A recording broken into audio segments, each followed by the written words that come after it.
you ever sat in a pew and felt like your soul was suffocating? Not because you were running from God, but because the atmosphere no longer reflected the God you were running to. It's a haunting silence, the kind that echoes deeper than noise.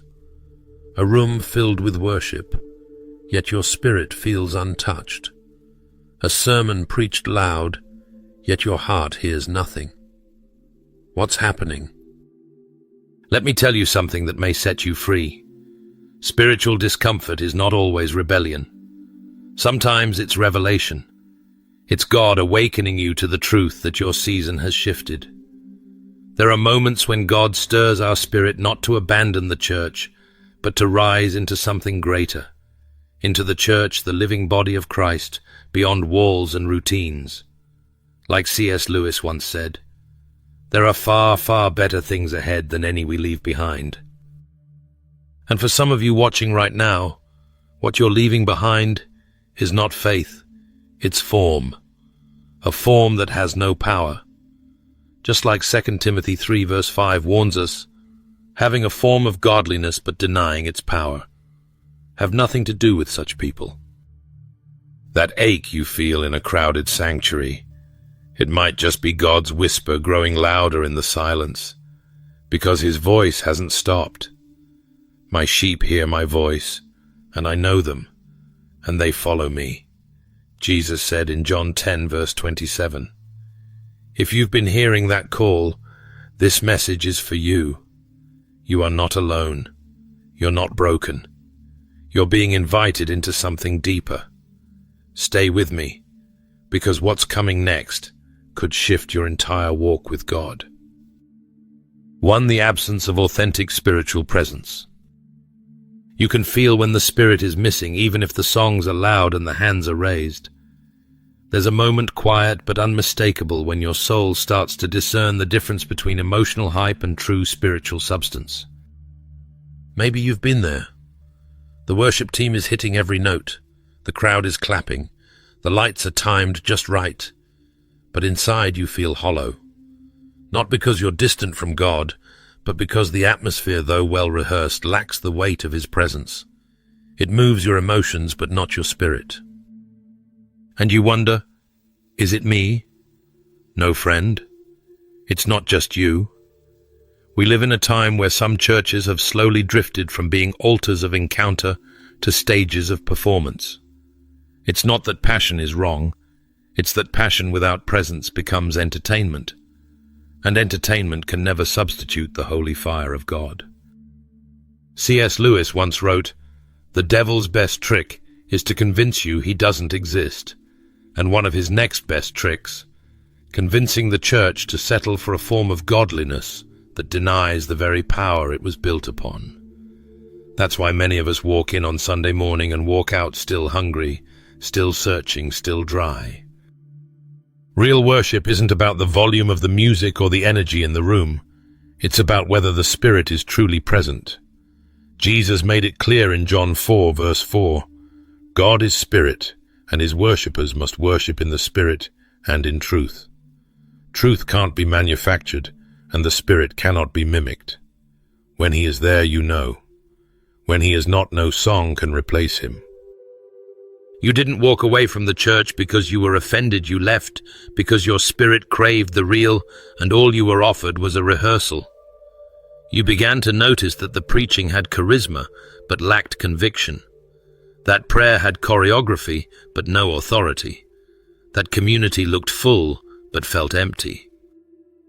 And the anointing within you, as 1 John 2 verse 27 says, began to alert you. But as for you, the anointing you received from him remains in you. That anointing began to discern the difference between real glory and manufactured moments. So, if you felt this stirring, this restlessness, this pulling, hear me, you are not broken. You are being awakened.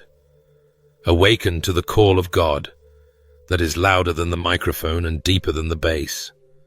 Awaken to the hunger for a space where the Spirit isn't just mentioned but moves. Church has become a stage, not a sanctuary. If Sunday morning feels more like a concert than a consecration, perhaps it's not worship, it's performance. Let's be honest. There's a growing ache in the hearts of many believers today, not a rebellion against church, but a deep hunger for something real, something sacred. We don't come to be entertained. We come to encounter. We come carrying burdens, questions, and a yearning for heaven to touch earth.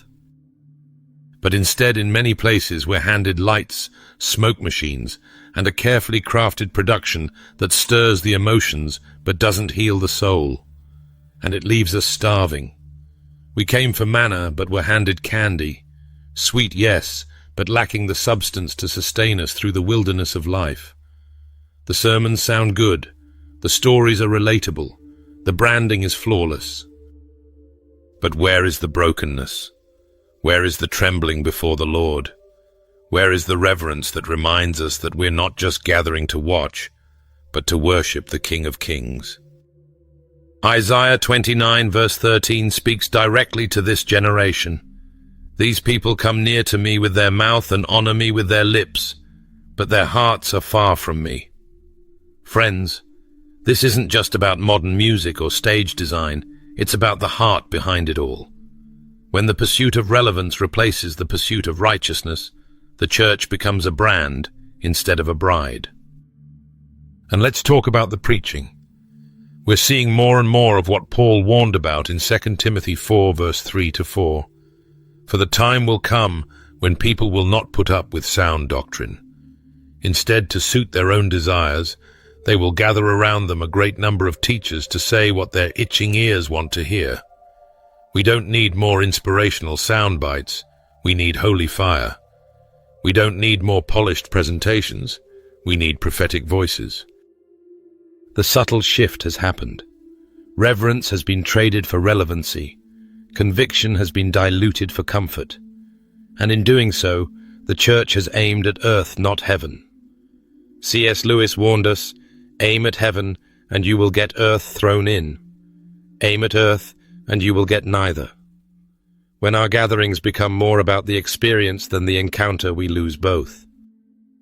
But here's the good news. God is calling us out of that.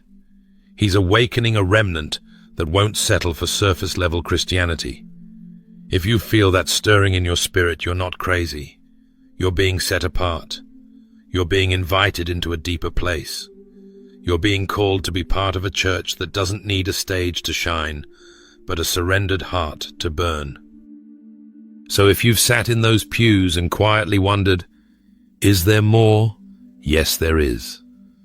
And maybe what you're feeling isn't a disconnection from God. It's a divine invitation to God. He's leading you out of performance-driven faith and into the secret place where His glory still falls, where the Spirit still speaks, and where the sanctuary is built, not on lights and logos, but on love and truth. 3. Politicization of the pulpit. When sermons start sounding like campaign speeches, the cross is no longer the centerpiece. Have you ever sat through a Sunday message that felt more like a political rally than a sacred moment in God's house? I remember a time I visited a church where the pulpit had slowly shifted from proclaiming the gospel to pushing partisan agendas. The sermon was no longer about salvation, sanctification, or surrender. It was about sides, about policies, about platforms. And while everyone clapped and nodded, something in my spirit sank. Because I didn't come to hear about earthly kingdoms. I came to hear from the King of Kings. There's a subtle danger that creeps in when we start blending politics with the pulpit. The church, once a refuge from the noise of the world, begins to mirror the chaos of the culture. Instead of setting the spiritual temperature, it starts reacting to it. And instead of calling people to repentance, it calls them to allegiance to a flag, a leader, a party. That's not the gospel. Jesus Himself made it clear in John 18 verse 36. My kingdom is not of this world. Yet in many pulpits today, that eternal truth is a forgotten doctrine. We act as if God is running for office, as if His kingdom needs votes to stand. But beloved, God's throne is not up for re-election. His power is not subject to polls, and his mission has never been to take sides, but to take over hearts. The Apostle Paul knew how quickly division could infiltrate the body.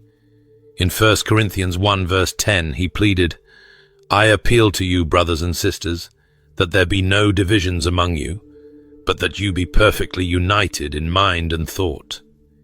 Yet what do we see? Churches split over policies, believers unfriending each other over ballots, and pulpits that were meant to break chains now reinforce ideological cages. C.S. Lewis once said that when the church forgets that my kingdom is not of this world, it loses its heavenly authority. When we aim too low at politics, power, or popularity, we stop aiming at eternity. And we forget that the church's true call is not to raise a banner for a nation, but to lift the name of Jesus high over all. If you've felt uneasy in church lately, not because of rebellion, but because the Spirit in you is grieved, you're not alone. You're discerning.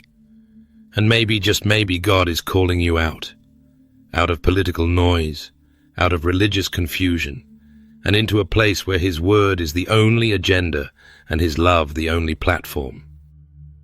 So to you, the listener who's felt spiritually homeless amidst all the noise, take heart.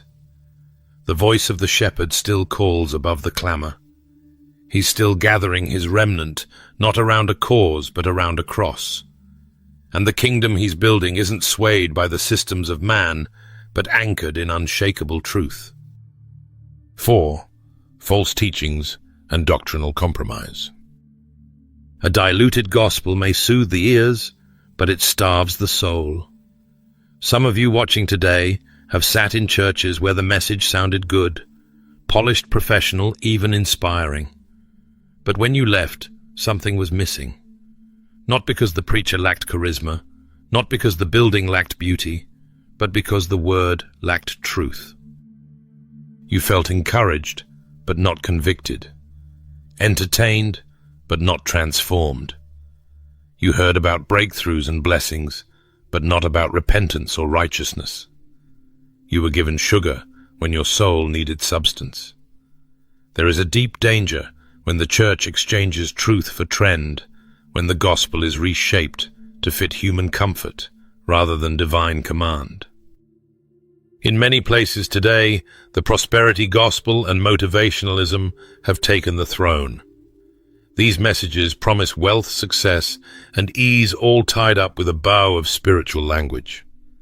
But as 1 Timothy 6 verse 9 to 10 warns us, those who want to get rich fall into temptation and a trap. For the love of money is a root of all kinds of evil. This isn't just about financial greed. It's about a heart that seeks reward more than righteousness, favor more than faithfulness. Jesus did not die so we could become motivationally charged. He died so we could become spiritually reborn. The gospel is not a self-help manual. It's a call to die to self and live in Christ.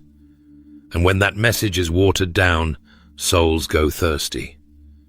As Matthew 7 verse 15 cautions us, "Beware of false prophets who come to you in sheep's clothing, but inwardly are ravenous wolves." These aren't just loud and obvious deceivers. They're often subtle, speaking half-truths with scripture-twisted smiles. I want to speak to the one who has sat in the pew week after week feeling like your spiritual appetite is being ignored. You're not ungrateful. You're not rebellious. You're discerning. The Spirit of God within you craves truth even when it's hard, because truth is what sets us free.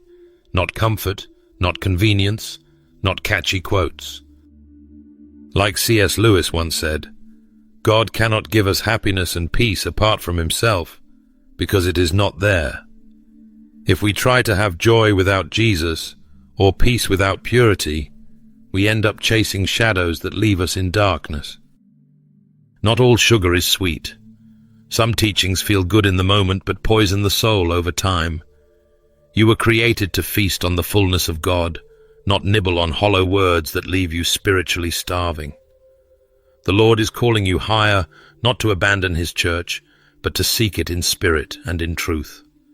to find where the word is still preached, where holiness still matters, where the gospel is unfiltered and undiluted. If church no longer fits, it could be because your soul has outgrown the shallow waters. God is calling you out, not away from his body, but deeper into his presence. So keep pressing in. Don't settle for spiritual snacks when God has prepared a feast. You were made for more. 5.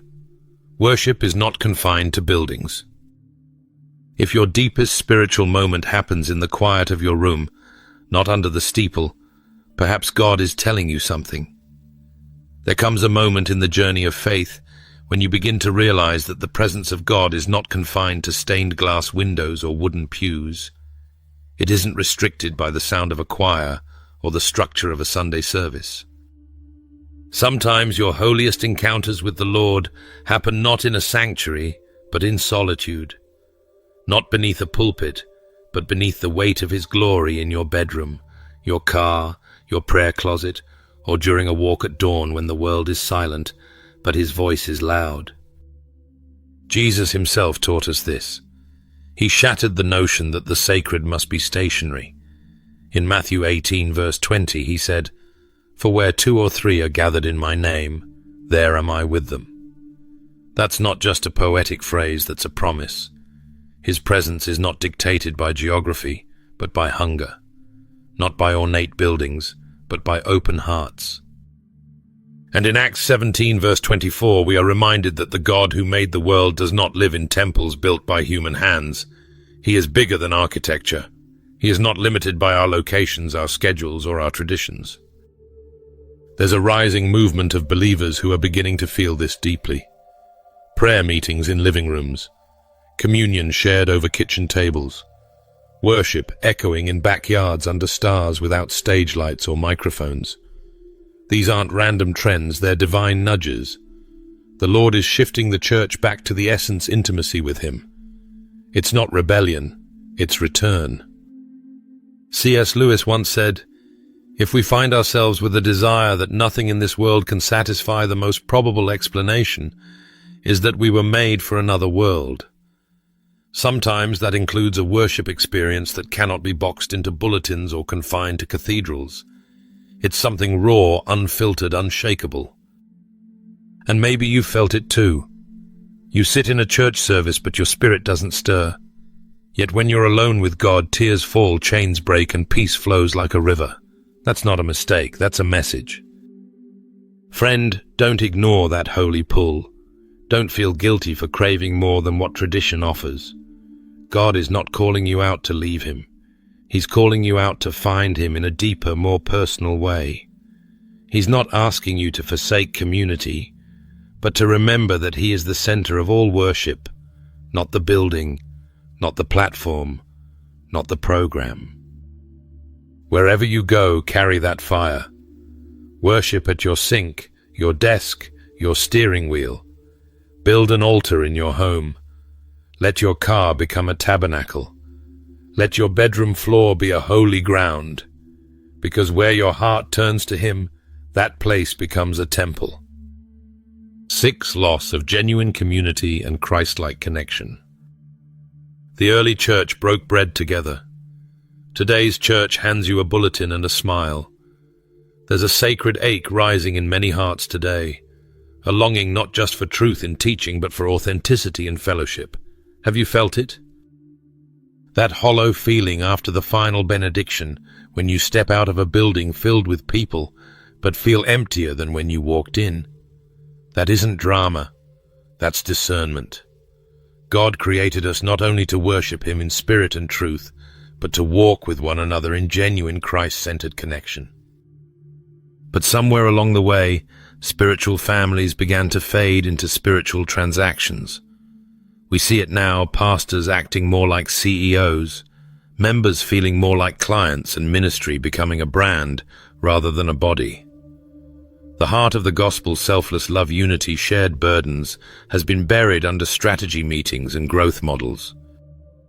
It's what I call corporate Christianity, where the church service is polished, the parking is convenient, and the smiles are plenty, but the deep soul ties, The Acts 2 kind of fellowship are painfully missing. In Acts 2, verse 46 to 47, we get a glimpse of God's original blueprint. They broke bread in their homes and ate together with glad and sincere hearts, praising God and enjoying the favor of all the people. That wasn't just tradition. That was transformation through togetherness. Real people with real struggles finding strength in Christ and in one another. In Romans 12, verse 10, Paul urges us to be devoted to one another in love. Honor one another above yourselves. Not just be friendly, be devoted. That kind of love doesn't grow in shallow soil. It needs time, vulnerability, and the Holy Spirit at the center. Maybe you've been sitting in a crowded sanctuary and wondering, why do I still feel alone? Friend, that's not selfishness. That's your spirit crying out for true kingdom connection. You were never meant to simply attend church. You were meant to be the church, a living, breathing, loving member of a spiritual family that shares meals, prayers, tears, and victories.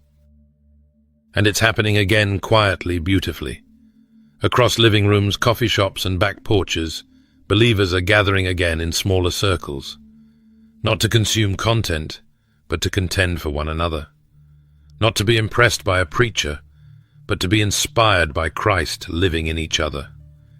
It's the rise of holy homes and prayerful friendships. It's raw, unfiltered, sometimes messy, but it's real. C.S. Lewis once said, "We are mirrors whose brightness is wholly derived from the sun that shines upon us, and mirrors reflect best when they're close." Maybe God is calling you out of the crowd so you can find the circle where your reflection is not just seen but strengthened. If your soul is hungry for more than sermons, if you're craving family, not formality, then maybe God is awakening something ancient in you. Don't ignore that divine discontent. Lean into it. He may be calling you back to the table where the bread is broken, the prayers are shared, and His presence is truly known. 7. Lack of spiritual maturity and depth. When your soul is hungry for steak, but you keep getting milk, you don't stay at that table for long.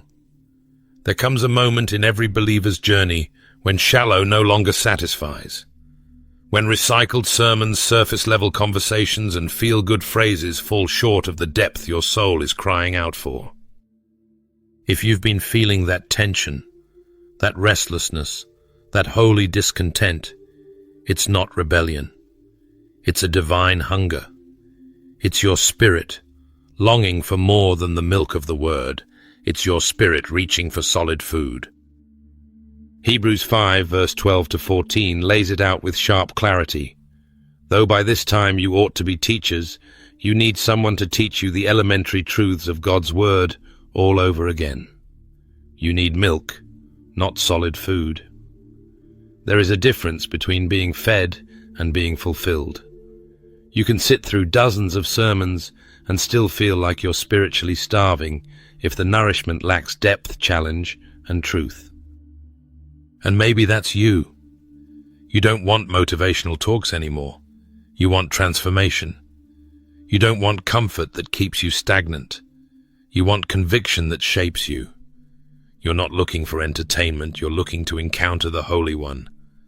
That, dear friend, is a sign of spiritual maturity. That's a sign that God is calling you higher. Psalm 42 verse 1 describes it well. As the deer pants for streams of water, so my soul pants for you, my God. There's a deep thirst in you for sacred wisdom, for doctrinal clarity, for the kind of teaching that sanctifies, stretches, and sends you out to live a holy life. It's not a desire to be critical, it's a desire to be cultivated, to grow deeper, roots to bear lasting fruit.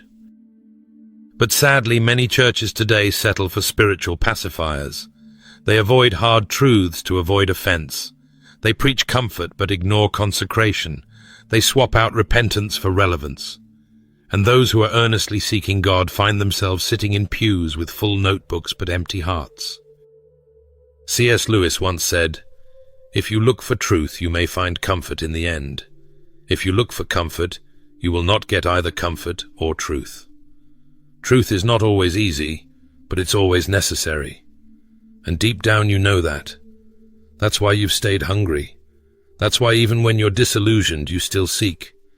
That's why you're here listening, wondering, is it me, or is God pulling me out? And I believe He is. Because when the word is watered down, the warriors go wandering. But when God wants to raise up a remnant, He calls them out. He feeds them directly from His hand. He hides them in secret places. He teaches them Himself. He prepares them for the deeper things. Friend, God is purifying His bride, restructuring hearts, rebuilding altars not made of stone and mortar, but of surrendered hearts and burning faith. Isaiah 43 verse 19 reminds us, "See, I am doing a new thing. Now it springs up. Do you not perceive it?" And maybe that's why the old ways no longer fit you, because God has been tailoring you for something new, something real, something alive. So don't be afraid to follow the call. Don't second-guess the shift. If the fire of God is falling in your prayer room, build your altar there. If His voice is clearer in your quiet places, then that's your sanctuary. The Great Commission of Matthew 28 verse 19 to 20 hasn't changed. The mission is still the same: go make disciples, walk in truth. But how and where God calls you to grow may look different. And that's okay, because He's not done with you. He's just getting started. Before we close this message, I want to invite you to pause with me. Wherever you are, at home, in your car, or on a walk, let's enter a sacred space together.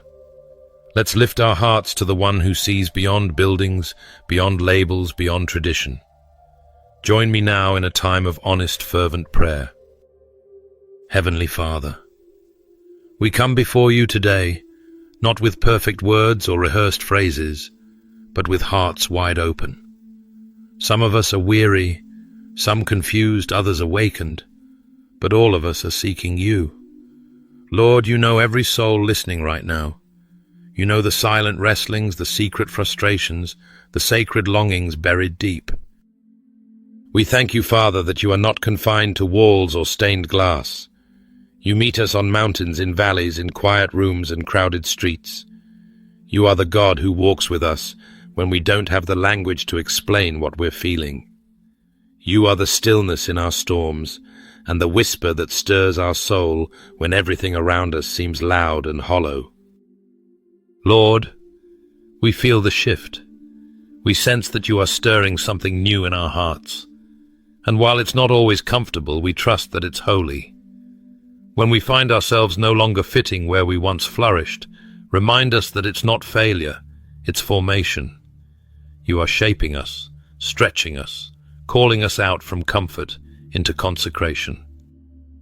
Forgive us, God, for the times we clung more tightly to tradition than to truth, for the times we settled for shallow when you were calling us into the deep, for the moments we feared man's opinion more than we hungered for your presence. Thank you for gently pulling us back, for stripping away what's not eternal, and for reminding us that you are our first love. Give us courage now, courage to follow when the path is unclear, courage to trust when the crowd thins out, courage to plant our feet in your word, even if it means standing alone. Let your Spirit be the loudest voice we hear. Quiet the noise of distraction, the voices of doubt, and the lies of condemnation. Father, we ask for a fresh outpouring, a renewal of fire, of hunger, of boldness. Let your power fill our homes. Let your truth anchor our thoughts. Let your love guide our steps. Rebuild the altars in our hearts and teach us how to worship you in spirit and in truth, not just in services, but in every breath we take. We yield ourselves to you again, completely. No conditions, no compromise. Use us, Lord. Refine us. Send us. Whether in the temple or the marketplace, the home or the wilderness, let us be carriers of your glory. And in this journey, let us not grow bitter, but better. not distant, but devoted. Draw us so close to you that nothing else will satisfy. We say yes to the call, yes to the fire, yes to you. In Jesus' mighty name we pray. Amen. If this message has spoken to your heart and encouraged you to listen more closely to God's call, I warmly invite you to like this video, subscribe to the channel, and share it with someone who may also be feeling led to step into a deeper, more authentic walk with Him. Thank you for being part of this community where we seek to grow together in faith and purpose. May God continue to guide your steps and fill you with boldness as you answer His call.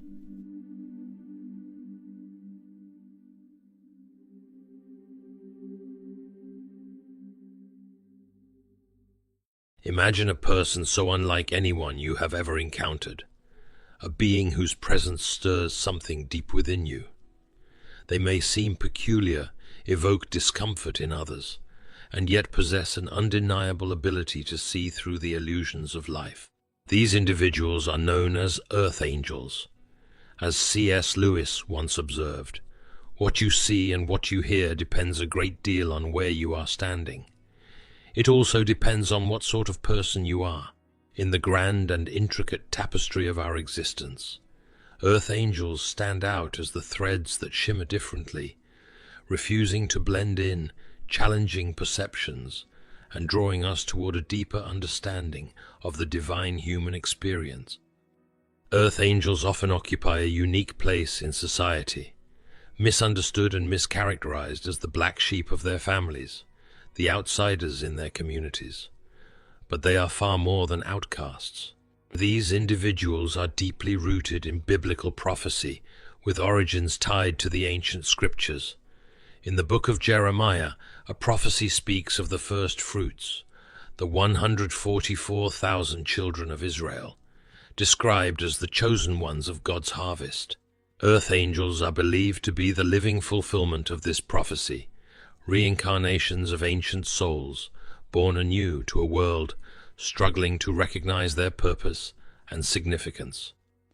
Their traits are extraordinary, making them stand apart in ways that are both profound and challenging. Earth angels are deeply empathetic, able to sense and absorb the emotions of those around them with a remarkable intensity.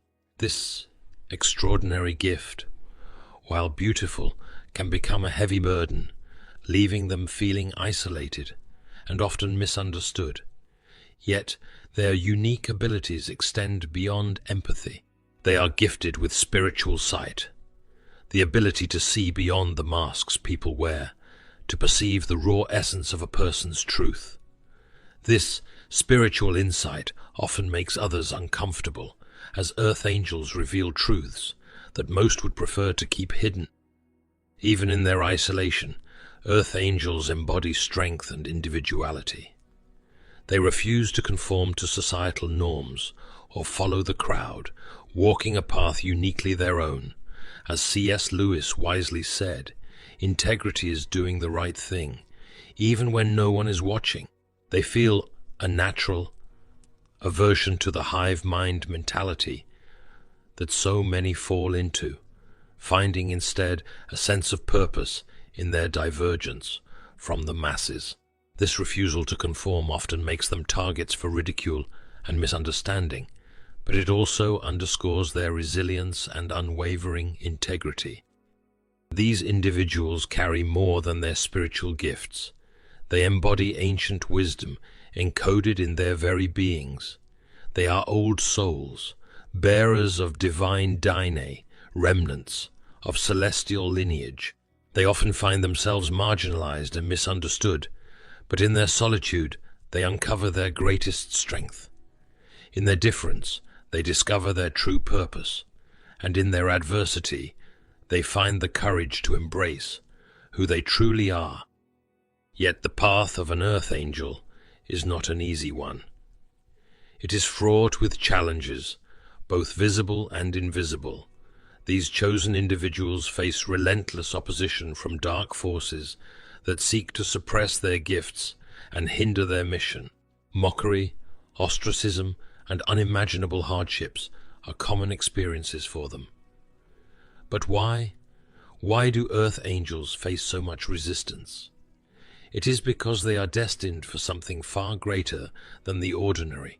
They are here to fulfill end-time prophecies, to usher in a new age of spiritual awakening, and to bring forth a profound transformation of the human spirit. Earth angels are not ordinary beings.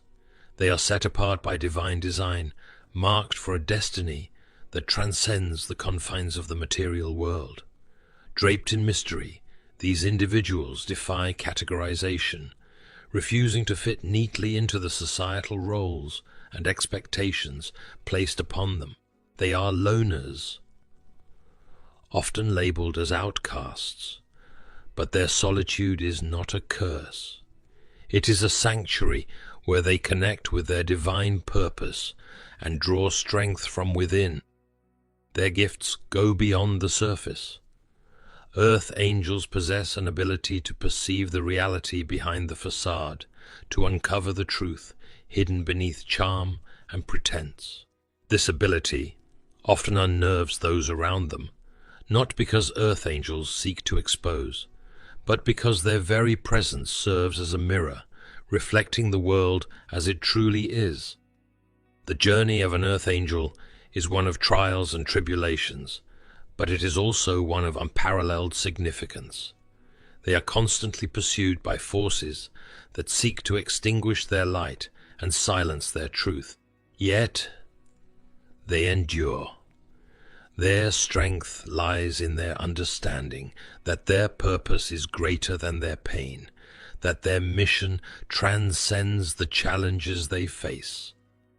Earth angels are the harbingers of a new age, the carriers of a divine calling that cannot be ignored. They walk among us, often unnoticed or misunderstood, but their impact is profound. They are the fulfillment of ancient prophecies, the torchbearers of a light that guides humanity towards spiritual evolution. So, the next time you encounter someone who doesn't seem to fit the mold, someone whose presence challenges the norm, take a moment to consider this. They may be far more than what meets the eye. They may be an earth angel, carrying the weight of a divine mission, walking a path set apart by the hand of God Himself. Their struggles, their solitude, and their gifts are not burdens. They are the markings of a destiny designed to transform the world. But let's not forget, they are divinely protected. Despite the torment they endure, they are shielded by higher divine forces. Their trials are not punishments, but part of a purification process. Like gold refined in the fire, these afflictions are designed to perfect their Christ. Like nature, to awaken their gifts and to strengthen their discernment. As C.S. Lewis eloquently put it, hardships often prepare ordinary people for an extraordinary destiny. Their lives are a series of painful lessons learned from perspectives most ordinary people cannot fathom. But these trials only serve to make them stronger, to prepare them for their appointed mission. They are ancient souls carrying divine DNA, destined to become warriors of the end times. Their path may be filled with challenges, but these trials are designed to awaken their gifts, to strengthen their resolve, and to prepare them for their ultimate mission. And so the earth angels continue their journey, driven by a destiny they were born to fulfill. Despite the adversities they face, earth angels are on a path of awakening, a journey that will lead to the unveiling of their true potential. In the grand tapestry of life, these individuals are often misunderstood, perceived as the odd ones out. Yet they are being awakened. Their spiritual gifts, once dormant, are now stirring, coming to the surface like a spring bubbling up from the ground. They see beyond the veils of charm, status, and masks, making those around them uncomfortable with their piercing insight. In a world that thrives on conformity, They often find themselves swimming against the current. They don't easily fit into neatly labeled categories or hive-minded groups. Instead, they carve out their own paths, often lonely, but always authentic. Their journey, though, is not without purpose. These earth angels, these black sheep, they are the chosen ones. They are the ones prophesied to play a crucial role in the end times. They are the ones destined to usher in an age like no other, an age foretold in the ancient scriptures, an age of transformation and revelation. Yet they are not alone on this journey. They are guided and protected by divine forces. These forces, unseen yet ever present, are their companions, their mentors. They help them navigate through the storms, girding their spirits and nurturing their gifts. Each trial faced, each adversity overcome, serves to strengthen their discernment, to heighten their spiritual power. Their lives, often marked by torment and suffering, are in fact a process of purification and redemption. Like gold refined in the fire, they are being perfected.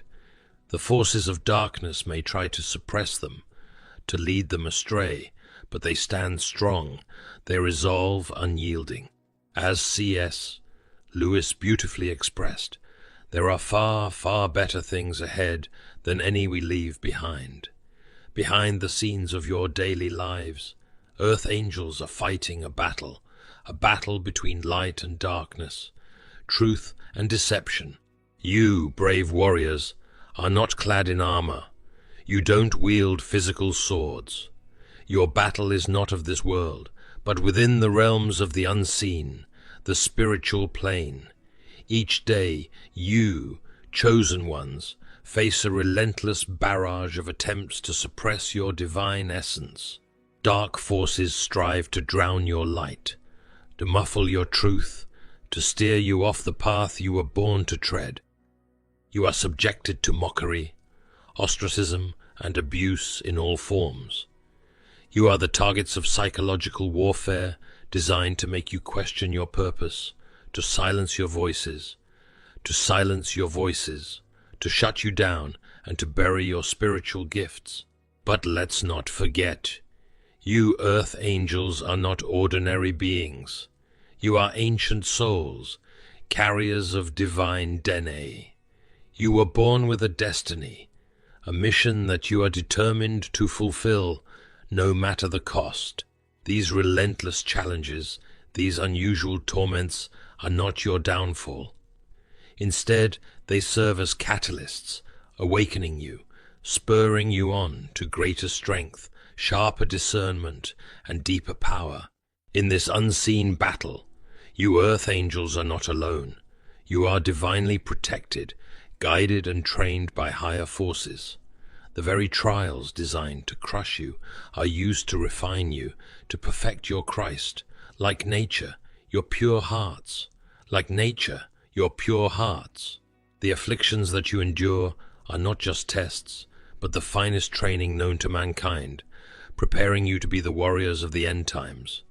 You stand on the front line of a cosmic war, a war between light and darkness, truth and deception. Forces of darkness may be relentless, but you earth angels are indefatigable. You rise time and time again from the ashes of your trials, stronger, wiser, more resolved. In the face of adversity, you stand firm, your ancient souls and divine day giving you the strength to persevere. You are the earth angels, the chosen ones, engaged in an unseen battle, and you will not be defeated. Have you ever felt out of place, misunderstood or gifted with a special insight? You might be an earth angel. As we journey through life, we often find ourselves at odds with the world around us. We find that we don't fit neatly into the boxes society has crafted. We may be the black sheep of the family, the odd one out in a group, or the empath who feels deeply and sees clearly.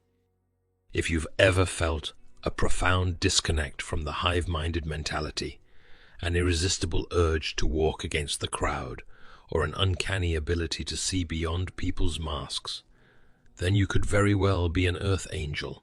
Earth Angels are not bound by societal norms or expectations. You are individuals of an ancient lineage, bearers of old souls and carriers of divine DNA. You chosen ones have a unique perspective that allows you to perceive the world differently. You are gifted with spiritual abilities, and your presence often makes others uncomfortable because of your power to see the truth behind facades, status, and charm. However, being an Earth Angel is not an easy path. It comes with its share of trials and tribulations. You might have faced torment, mockery, ostracization, or even abuse. These harsh experiences are not punishments, but part of a divine process of purification and redemption aimed at awakening your gifts and honing your discernment. Remember, the journey of an Earth Angel is marked by resilience and strength. Despite the forces of darkness trying to suppress you, Earth Angels are shielded by higher divine forces, and your trials serve to awaken your gifts and make you stronger. So, if you've ever found yourself questioning why your life is filled with such intense trials, why you feel so different from others, or why it seems as if you were born with a destiny that you can't quite grasp, then take a moment to consider this. You might be an Earth Angel. If you resonate with the journey and struggles of Earth Angels, you might just be one of them, chosen for a divine purpose, destined for a divine purpose, destined for a unique path. And so, beloved Earth Angel, take heart in knowing that your struggles are not in vain. They are the refining fires shaping you into the warrior you were always meant to be. You were not placed in this world to fit in, but to stand out, to illuminate paths shrouded in darkness, and to guide others toward truth and light. Your trials are not punishments. They are divine preparations. Like gold refined in fire, you are being perfected, your gifts sharpened, and your soul strengthened, for the mission ahead. The world may not always understand you, but the higher forces that guide you see the fullness of who you are, and they stand beside you in every battle. Remember this: you are not alone. The whispers of your intuition, the unseen hands protecting you, and the divine power flowing through your being are all reminders of your calling. You are part of a celestial army, an ancient lineage destined to bring about transformation and healing in a world that desperately needs it. So walk boldly in your purpose. Let your resilience be your testimony and your discernment your compass.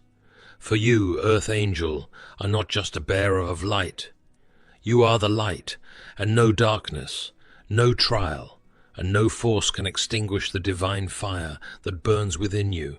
You were chosen for this path, and you will fulfill your destiny, no matter the cost.